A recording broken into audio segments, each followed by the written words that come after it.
함께 보실 하나님 말씀입니다. 창세기 11장 1절에서 9절까지 말씀입니다. 창세기 11장 1절에서 9절까지 말씀입니다. 교독하며 읽도록 하겠습니다. 온 땅의 언어가 하나요 말이 하나였더라.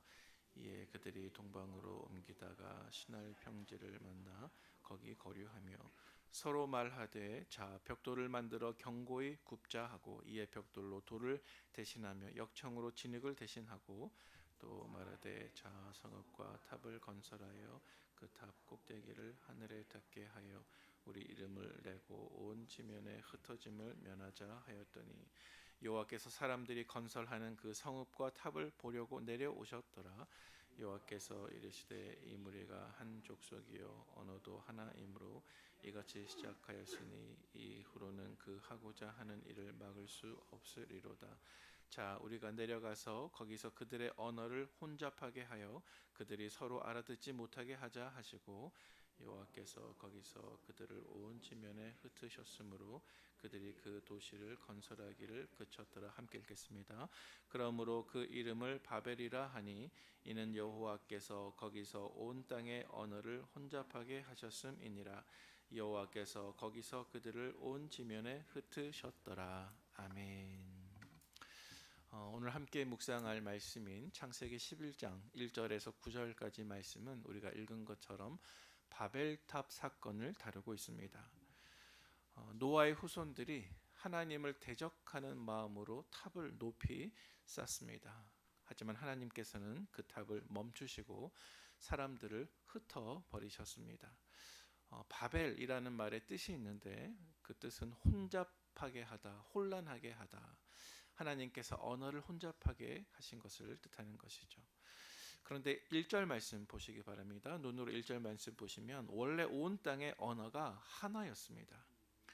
그런데 2절 말씀 보니까 이렇게 기록하고 있습니다. 이에 그들이 동방으로 옮기다가 신할 평지를 만나 거기 거류하며. 여러분 여기서 그들이가 누구를 뜻할까요? 이것은 노아의 홍수 이후에 조금씩 번성해져서 지면으로 흩어진 인류 전체를 뜻하는 것입니다. 그들이 동방으로 옮기다가 신할 평지를 만나서 거기서 거류하기로 선택하고 드디어 탑을 쌓게 되었습니다.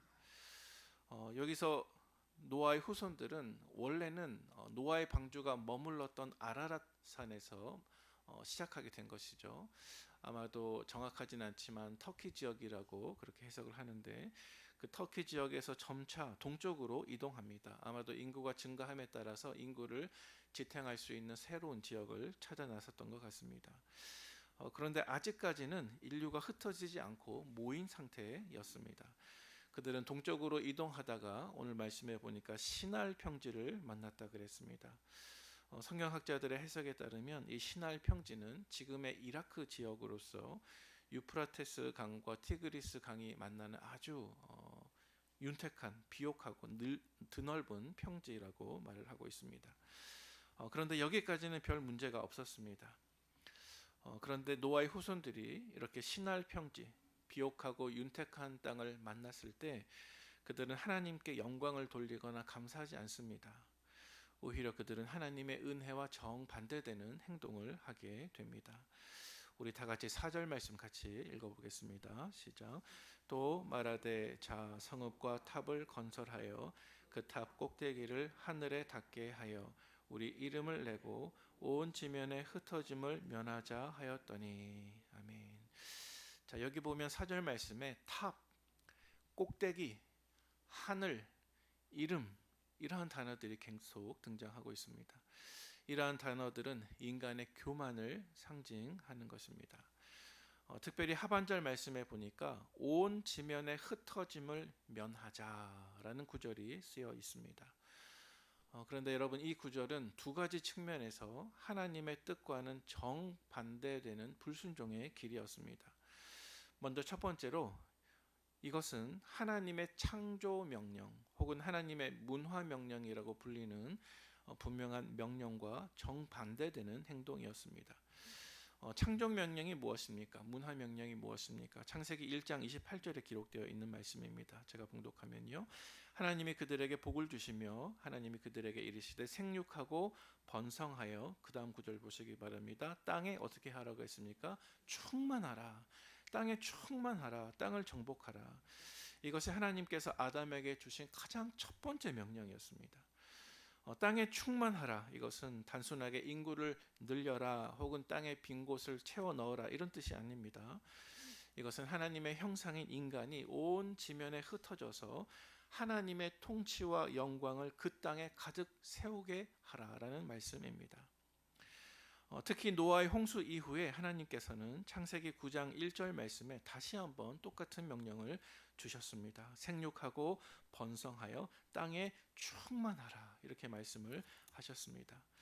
자, 그런데 바벨탑을 세운 그 사람들은 어떻게 행동하고 있습니까? 그들은 땅에 충만한 것이 아니라 한 곳에 모여서 우리가 온 지면에 흩어짐을 면하자. 다시 말해서 그들은 하나님의 말씀과 명령과 정반대되는 행동을 하면서 하나님의 영광과 하나님의 이름을 높이는 하나님의 나라를 세운 것이 아니라 하나님을 배제한 채 내 이름을 높이고 내 힘을 자랑하는 인간의 나라, 인간의 제국과 왕국을 세우고 있는 것입니다.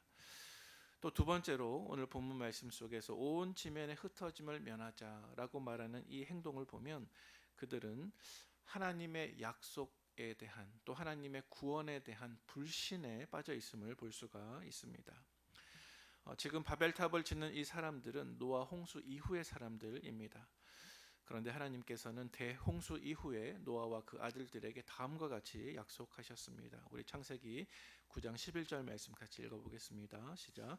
내가 너희와 언약을 세우리니 다시는 모든 생물을 홍수로 멸하지 아니할 것이라.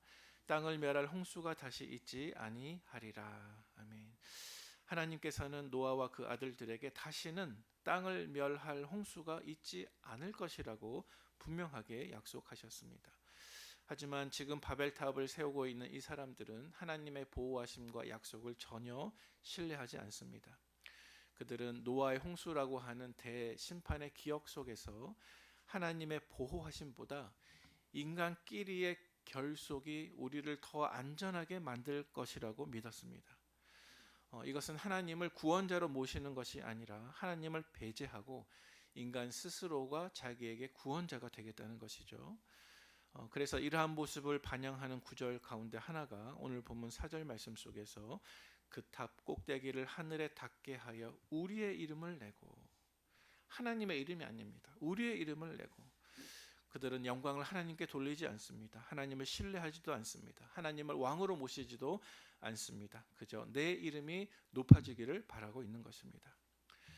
자, 그런 다음에 오늘 본문에 보니까 하나님께서는 이렇게 하나님의 나라가 아니라 바벨탑을 쌓으며 하나님을 떠난 그들을 보시기 위해서 내려오십니다. 우리 5절 말씀 같이 읽어보겠습니다. 시작. 여호와께서 사람들이 건설하는 그 성읍과 탑을 보려고 내려오셨더라. 아멘. 여러분, 하반절 말씀에 내려오셨다 기록하고 있습니다.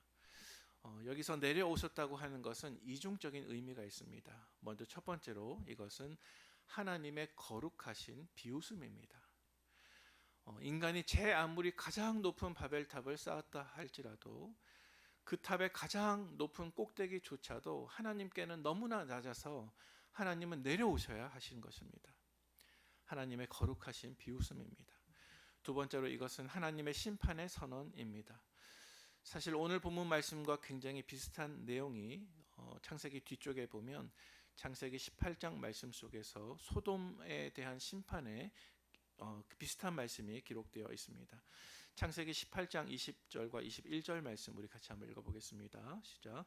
여호와께서 또 이르시되 소돔과 고모라에 대한 부르짖음이 크고 그 죄악이 심히 무거우니 내가 이제 내려가서 그 모든 행한 것이 과연 내게 들린 부르짖음과 같은지 그렇지 않은지 내가 보고 알려 하노라. 아멘. 자, 창세기 18장 말씀에도 똑같은 구절이 있습니다. 이제 내가 내려가서, 하나님께서 내려오셔서 소돔성의 모습을 살피십니다. 하나님은 전지하신 분이십니다. 모든 것을 다 알고 계십니다. 따라서 전지하신 하나님께서 이 소돔성의 죄악에 대해서 모르셔서 혹은 정보가 부족해서 내려오시는 것 아닙니다.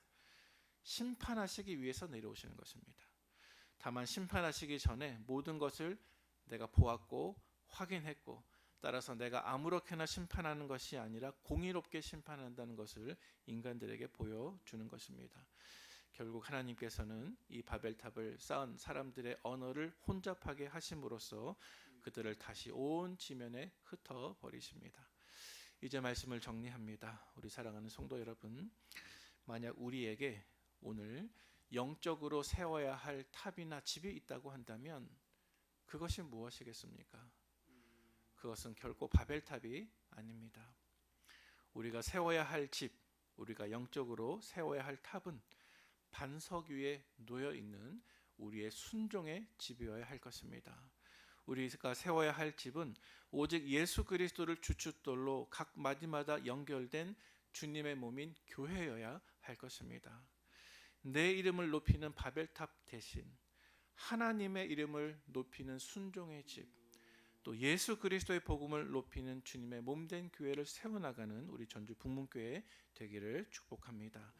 여러분, 오늘 나는 바벨탑을 쌓고 있습니까? 아니면 주님의 이름을 높이는 순종의 집, 또 주님의 몸된 교회를 세워가고 있습니까? 함께 기도하겠습니다. 하나님 아버지, 말씀 앞에 우리의